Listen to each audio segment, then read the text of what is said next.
So I have two fears. I have several more fears, but I have two fears that kind of get me and make me worry a bit. One of the fears is heights, and I've been working on that. But another one of the fears is that I'll build something, I'll create something, I'll make something, I'll make all this progress.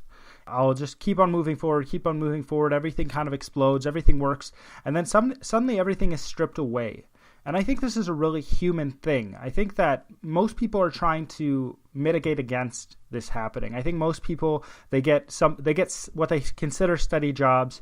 They go into fields that they think are going to pay them well, and they save up money and they invest and they try to mitigate against everything falling apart. That's why you diversify your portfolio. That's why you buy insurance. That's why you do all these different things so that you don't get hurt. One of my fears is that with writing, with creative work especially, is that I will build something up or I'll create something and then everything will be wiped away and I'll be starting at square one, as it were. I'm positive that within the people who are listening to this podcast, at some point there's someone who's thinking, I feel like I'm starting over completely. And there's other people who are thinking, I feel like I'm at square one. I have made absolutely no progress and I have no idea what to do. Today we are talking about rebooting, starting over, starting at square one.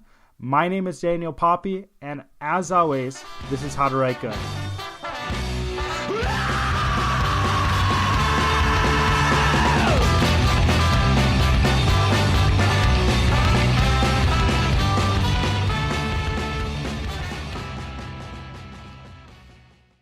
Welcome to How to Write Good, the writing podcast that is not about how to write. My name is Daniel Poppy, your host. You can find out more about me at danielpoppy.com. If you haven't already, please follow How to Write Good on Instagram, Twitter, and Facebook. If you would like to stay up to date with both How to Write Good and everything I am working on, please sign up for my email list. You can find that at my website as well. Again, that's danielpoppy.com. All right, so besides all that stuff going on, I also have a serialized novel that's coming out. That is already out. So you can find it on this feed, or you can find it as its own separate podcast. So the story is called One Last Toast for Ebenezer Fleet. It is already up on iTunes. It is, I'm going to be putting it out once a month at the least. So if you don't see it, if you're like wondering where the next episode's coming, it's because it takes a while to put it together. One quick note on the first one. So when I was recording the first episode, I have a specific microphone that I use, and for the recording software that I use, it defaults to my computer's microphone for whatever reason. I guess I should probably figure out a way to make it default to the one I plug in. And it's a little quieter and it's a little worse quality. It's not super bad. For those of you who are thinking, oh, I don't want to listen to that because of a bad quality, I will eventually be re-recording that episode, just the audio portion. My voice. I actually am the narrator. I'm sorry about that, but that's how it is, I guess. So you can check that out. I'm really excited about it because it's something different. Most people don't put something out like that. And it was a lot of fun putting it together. So I hope that you enjoy it as much as I enjoyed putting it together, because it really was a lot of fun. It was just something different. You know, I like being creative, and to be creative or to kind of get in that mindset, I think you've got to try new things. And this was me trying something new. Before we actually start the meat of the podcast, I just have a few things to say. First, officially done working with Public House Media. The transition went well, better than I actually expected. So we're actually on the same feed. There were no issues with that, and we're moving forward. So I think that's great. Another thing, I'm really tired, and you probably can tell by my voice that I'm a little sick. And I'm tired because I'm sick, and the world is just horrible, and I hate it. And I wish that winter would be over. Actually, winter's really mild right here where we're at. It's really sunny out right now. But I am recording this. I had recorded this before, and then a few things changed. And I wanted to re-record it fresh because of the changes. And one of the changes was the podcast and things that were going on. So that's one thing. Another thing is I'm recording it the day before, and I'm posting it up the day before. Like, I'm scheduling it. That's what I do. I schedule it the day before. So I was planning on doing a lot of edits for this. So please bear with me this initial podcast episode by myself. I have a lot of stuff to get done today, and I don't have as much time to do edits. I know it's a stupid excuse, but I hope that you're forgiving enough and gracious enough to allow me that. And I don't think I have a lot of word whiskers when I talk. I think there's some, but I think when I'm talking by myself, it's usually better. So without further ado, because we say that, we have our word of the week, and our word of the week is didactic, and it means intended to teach. It's something that is intended to teach a moral, something moral, and it's usually like you're trying to teach something moral in like an ulterior way. So you teach something, but you're trying to teach somebody else in an ulterior way. Another way to understand it is you're patronizing somebody when you're teaching them, which everybody loves being patronized. I know I sure love being patronized. I know that you love being patronized.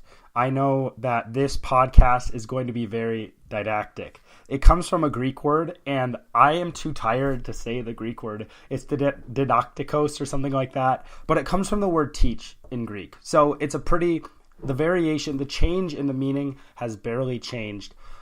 The meaning has barely changed. Let's restate that because that was redundant and stupid. All right, so that's what it is, didactic. Just teaching with an ulterior motive / teaching in a patronizing way. When you hear it, you know it. It's a word that I've seen before, I've heard before, but I didn't know the exact nuance of the meaning. So hopefully that's helpful to you. And I think it's a word that's used enough that it actually would be something you can use in real life. All right, we're going to jump into our accidental essence, and since this is the first episode that I'm by myself, we are talking about, just as the title said, rebooting, restarting, and starting at square one. And I'm really excited about that. I really like getting put outside of my comfort zone in some sense. I hate it in another sense, but I like it in one sense. So I'm going to quick start with this, and then I'm going to jump into just a couple ways and the mindset of starting over and stuff like that. So when you are pushed out of your comfort zone and you have absolutely no control over it, like you are in a... So for example, what I really like, for whatever reason, I like getting lost. It's disorienting. There's a anxiety that wells up in me, but there's more pleasure than anxiety. Okay. And the reason why I like getting lost is the potential is endless, first of all. So anything could happen. I might not make it home. I might not get where I'm supposed to be. And so the potential is endless. Because we have cell phones today, it's really, really difficult to actually get lost. Okay. So when you actually get lost today, you're not actually getting lost. You're kind of on a leash. You have a buffer. You're like, well, if I can't find my way, we'll just whip out the cell phone. The third thing about getting lost that I really like is that it frees you up from your responsibilities. And that probably sounds bad, but that's one of the reasons I really like getting lost. So think of it like this way. You have all this stuff going on, and suddenly you get lost, and you're like, well, I mean, I have all these responsibilities. I have the stuff that I've got to get done, but it's not my fault I got lost.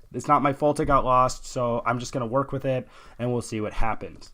Sometimes getting lost can get pretty nerve-wracking if you can't figure stuff out or if you kind of don't have a center. So, for example, I was at my my uncle and aunt's house. I was dropping something off, and I drove back home, and my phone died. And I used my phone as a map because everybody uses their phones for the maps now, and we don't know actually how to get anywhere else. And it died. So my phone died. Did I say my phone died? So my phone died, and I was driving back, and I'm like, well, I think this is the way that I go back. I think this is the way back. And then I was driving. I'm like, well, I hope this is the way back. And I ran into a dead end and I had to turn around. I went another way, and I was getting a little nervous because I didn't have a phone. I was going north. But I didn't know that at the moment. So that was good. But I'm like, well, maybe my car will run out of gas. And what am I going to do? Because it's night outside, and I get lost at night more than in the day. It's night outside. I don't have a phone to contact anyone. My wife is going to be mad because she's going to be like, where were you? You didn't call me or anything like that. And I'm like, well, my phone died. I couldn't. And she'd probably be really upset and really worried because she'd be wondering where I am, which is completely understandable. But yeah, so when I was going, I got nervous and I got worried after a while because I didn't have a center. I didn't think, I know kind of the general area I need to go. I didn't have a center at first, and I was worried, and I'm like, oh gosh, this might be really bad. But then I realized my car has a compass, and I knew which direction I needed to go, and I noticed that, so I started going the direction I needed to go, and everything was fine. So I had that center. I was lost, but I had that thing to go back to always. I kind of had this direction I could go. And that's the good kind of lost, in my opinion, where you kind of have one thing, you're like, I'm pretty sure this is where I need to go, and you're fairly certain about it, so you're not completely lost, but you're generally lost, and then you can forget about all your responsibility. You can forget about all your worries because it doesn't matter anymore because you're kind of lost. Something similar happened after I got in a bad car accident 5 years ago. I don't even know. Right after I graduated from school. So I was doing some substitute teaching. And this is similar. This is a similar feeling I got. I got in a bad car accident. I broke my hand in it, and that was the only thing. My car got completely destroyed. Maybe I can put up pictures. It'll be bad. The pictures will be bad, but maybe I can figure out a way to put pictures up of the car. I don't know if I can actually. We'll see. The car, it was a little Honda Civic. And I was driving the car through this little town, and there was an SUV that turned out into me. So there were 2 lanes, and I was being hidden behind a car in the right lane, and the SUV turned out into me and hit my right side and completely destroyed the car. The wheels fell off and everything. And it was really disorienting, but I got home, and you kind of feel that relief because you're like, wow, right now it doesn't matter what I do. You're completely not absolved, but that's the only word I have. You're completely absolved of all the things you need to do. Because you got in a car accident. You are free to do whatever you want. If you want to sleep for 2 days, no one's going to blame you because you got in a car accident. So that's kind of a similar feeling. Now, what we're talking about today is different because it actually gives you the complete opposite feeling, in my opinion. It doesn't give you that same freedom. It doesn't give you that same restart that these other things do. And I think that maybe we should shift our focus. But let's first talk about it. So starting over. Like I said at the beginning of this podcast, for the intro of this podcast, I was talking about how a fear of mine is where I work and I get nowhere, right? I do have this fear. I've had this fear that I've dealt with for a long time now, and I'm kind of reevaluating it. I'm looking at stuff differently. I'm trying to pull myself back from the fear, but the fear is that I'm going to put tons and tons and tons of time into writing, and my writing is never going to get anywhere. I have this fear that I'm going to be putting tons of time, like I'm going to put 10 years, 15 years into writing. I'm going to have multiple books published, and I'm going to be at the same exact spot I was when I first started, when I got my first book published, or even before that. So I think that a lot of people have that fear, and I think that fear is one of the reasons why people don't take big risks, right? Because you need to know that there's going to be a reward at the end of the risk, and if you don't see anybody else doing something like that, it's a lot harder to do it. For me, I'm one of the only people that I know. There's other people I know who've written, but I'm one of the only people that I know that is actually looking to write a lot in fiction and publish in fiction and wants to do that eventually full time. Right? And that's a big leap because I'm going from, I just do this for a hobby to doing this full time. I've got some friends, I know some people, I have relatives who are really into the arts, but it's typically other art forms than writing. So writing is a different thing, and I think that it's a different pathway even than doing something like visual art or making sculptures. I have an aunt who makes stuff out of clay, and she does that, so she's doing well with that, I believe. But I think that writing is more similar to putting out music because it's digital and you don't actually have to have the physical thing. But I don't know anybody who's doing it full time. Nobody in my family is doing that full time. So I'm kind of learning everything as I'm going. And what most people, I think most people are in the same situation. I think most people are in the exact same situation. They look at their life, they're like, I want to do this or that or this. And they look around, they're like, I have no idea how to do it. And the fear is that they're going to go and they're going to try it and they're going to keep on failing and they're not going to get anywhere. They're not going to learn anything. And if you haven't learned anything, if you haven't gotten anywhere, all your time's been wasted. So maybe you are someone who hasn't started yet. And I'll talk about this first. Well, if you haven't started yet, you're in a really good position, and it really doesn't matter. I can talk about this and I can see if it's going to play out. But your life is roughly going to be 80 years, and if you're younger, your life is probably going to be longer, and it depends on your genetics too and where you live and stuff like that, and whether you're healthy or not. But let's just say you have about 80 years in your life. If you really, really want to do something, who's saying that you can't just do 5 years of that, right? Who's saying that you could be like, well, I'm going to try doing this, and I'm going to be consistent about it for 5 years, and I'm going to see what happens in 5 years, because I have this theory that if you try something and you really are putting effort toward it and you're doing it consistently, you're going to be able to do it if you put 5 years toward it. You're going to be significantly further than if you weren't doing anything at all. Now you might say, oh, well, what about you? You've been writing for a long time. Well, with writing, I've been writing for a long time, so I believe that my writing has improved over that amount of time, but I haven't actually been in the marketplace, right? I haven't had a book out for 5 years. I haven't been studying business for 5 years. I haven't been trying to push myself forward for 5 years, okay? So I'm good at writing, and that's developed, but then there's the business side of putting books out there.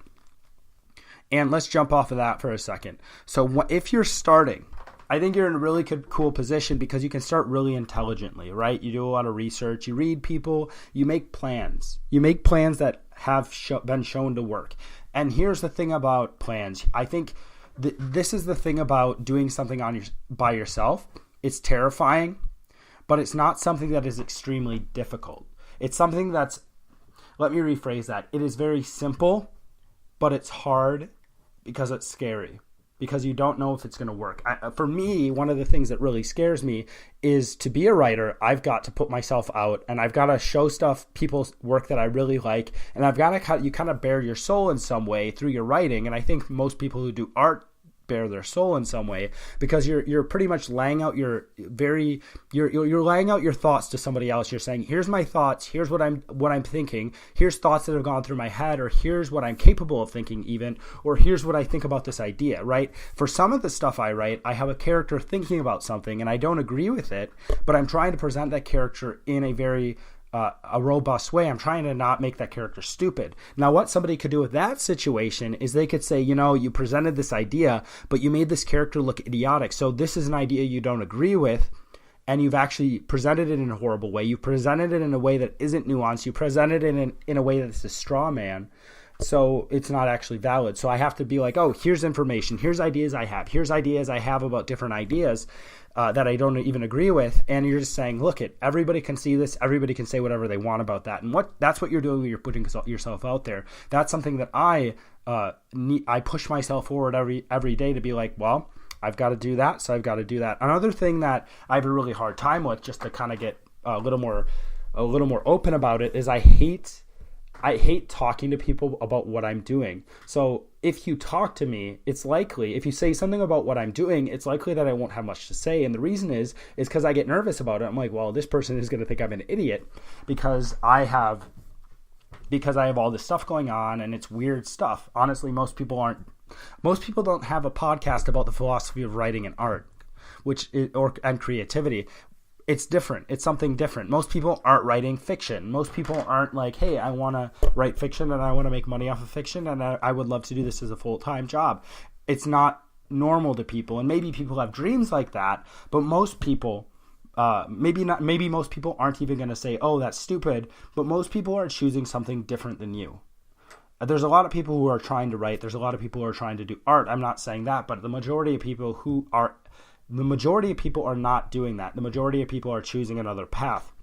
So when you decide, if you're at square one, if you're 50 years old, if you're 60 years old, if you're 45, if you're 16 years old, 15, if you're 14 even, what I would suggest is thinking about how you're going to go about this. Look at people who are successful and then mimic that. Maybe they're not right, but you can take ideas. Always be open, always be teachable. I think that's a necessity if you're going to try to do something creative and actually go somewhere.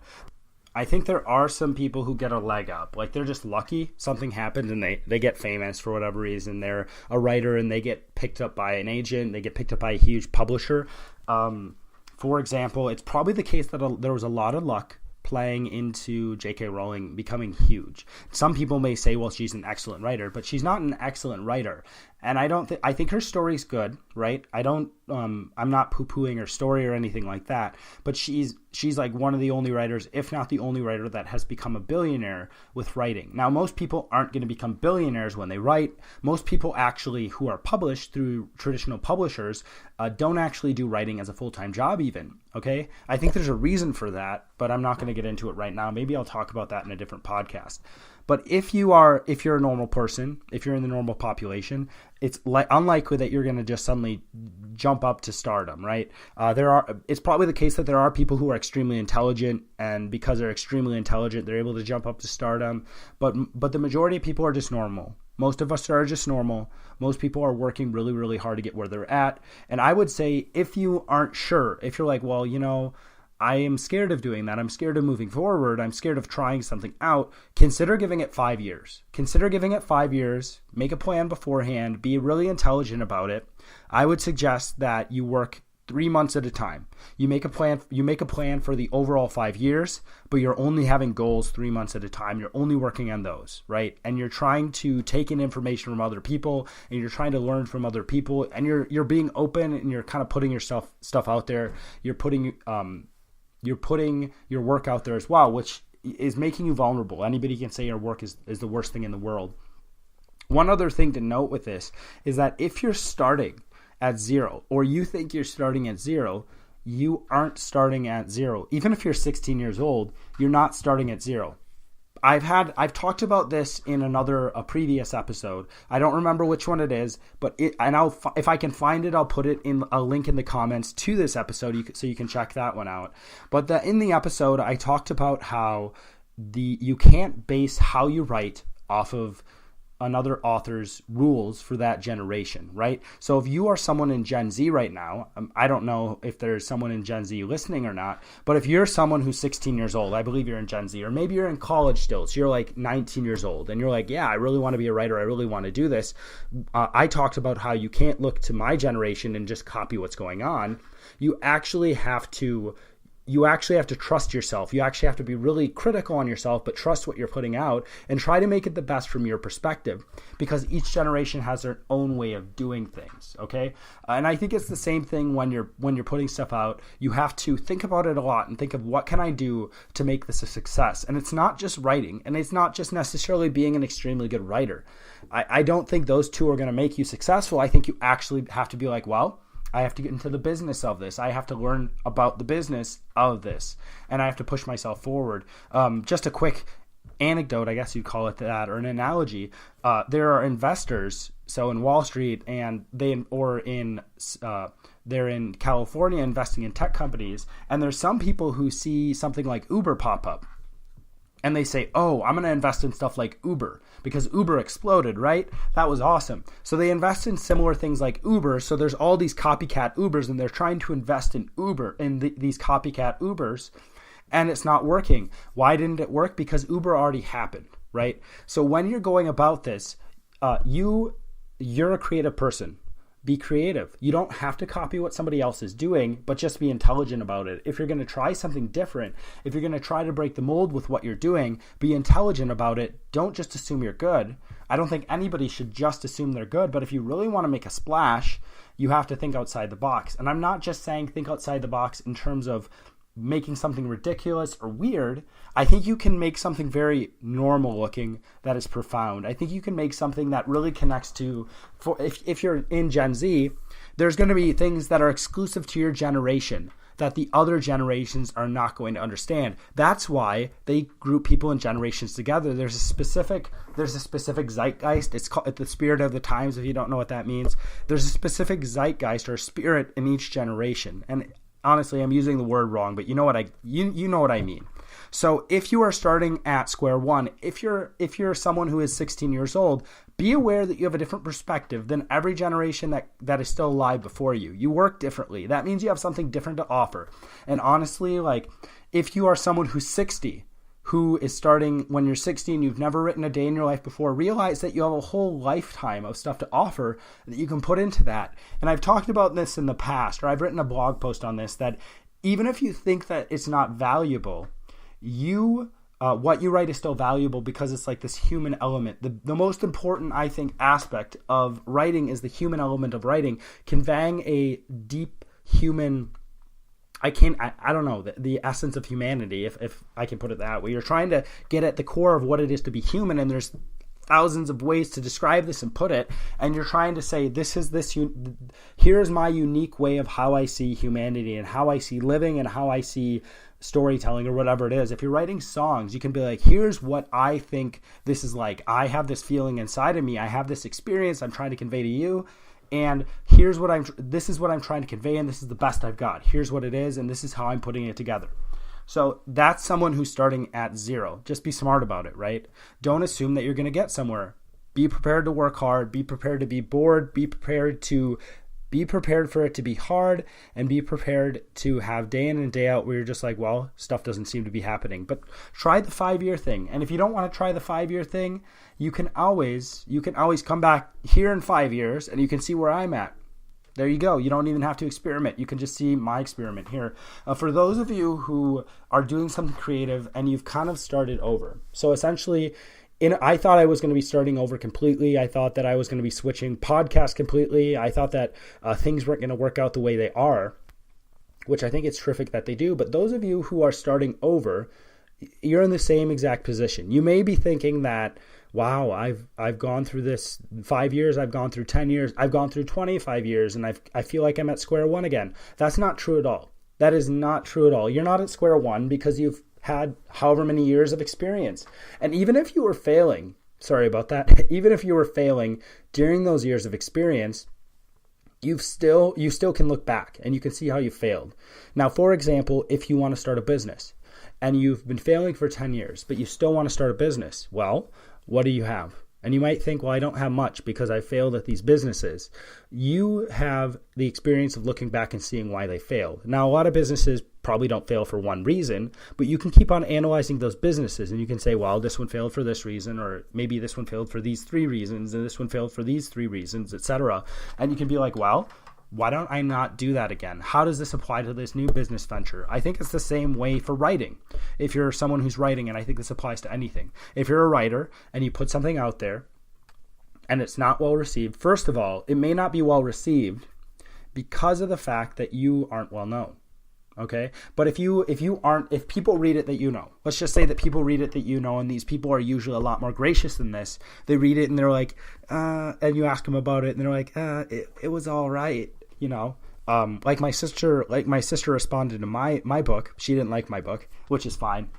Then maybe you're doing something wrong. Maybe you need to reevaluate it. Maybe you need to go back and you need to write something else and you need to try harder and you need to refine your writing.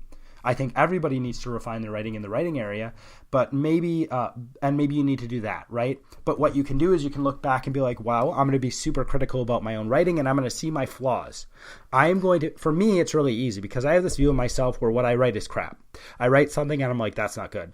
And I have to refine it and refine it and refine it and refine it. And then if I think it's good, I'm like, yeah, I'm my biggest critic, so I'm okay. And I think a lot of writers are like that. It can apply to anything. So if you are someone who paints, I think it can apply to that too. Don't necessarily think your friends are probably going to be a lot nicer. They're probably going to say it's really good, but be critical about it. Now, at the same time, you can still put stuff out if people don't like what you're putting out. You can use it as a sounding board.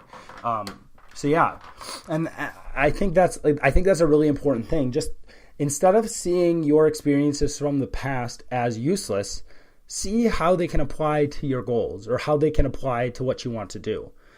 I don't know. I've just been thinking about that a lot. I've just been thinking about how I'm in a business that I don't necessarily think I want to be in the rest of my life. It's something that I could probably be fine with, but it's not my dream, you know, it's not my ultimate goal. But at the same time, I'm looking at it and I'm trying to see, okay, what can I apply to writing? What can I learn from this? And as I look back, I don't think there's one job that hasn't been beneficial to what I really want to do. And I think that you can do that. I think that if you really try, and even if it's just an aspect of the thing, it's still fine. I've worked with kids who have autism. I've worked with adults in like the psych field, right? And from those experiences, I got to see a different part of life that most people don't realize. Let's just say that you have a really, really horrible year or 2 years or 5 years, right? Let's just say your life is horrible. Well, not everybody has a constantly horrible life. And not everybody I think most people have difficulties and pain in their life, but maybe your life is just awful. Like it's completely, like it's the most ridiculous thing. Like if I looked at it, I'd be like, I would never want to live this life. It's just something that's so bad. It's really bad situations, like people dying and abuse and everything like that. Well, most people don't deal with that. Okay. So there's still a value that you can draw from that. And it sounds kind of morbid, but in a way I feel like if you're going to be making art, you've kind of got to draw value from things that are bad in your life. You've kind of got to do that.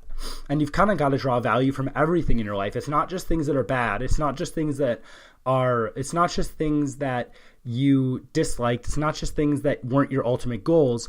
It's about drawing value from everything and putting that into your art. And I certainly think that your art is going to be better if you do that. I think that you're going to have more to say. I think that you're going to have more ideas because you're not just closing off part of your life and saying, well, that doesn't matter and I'm going to forget about it. Even if you work at McDonald's and you hate McDonald's, you've been working at McDonald's 10 years, there's still, you could detach yourself from the situation when you're working and you could think about what you're going through and what somebody else would be going through. For me,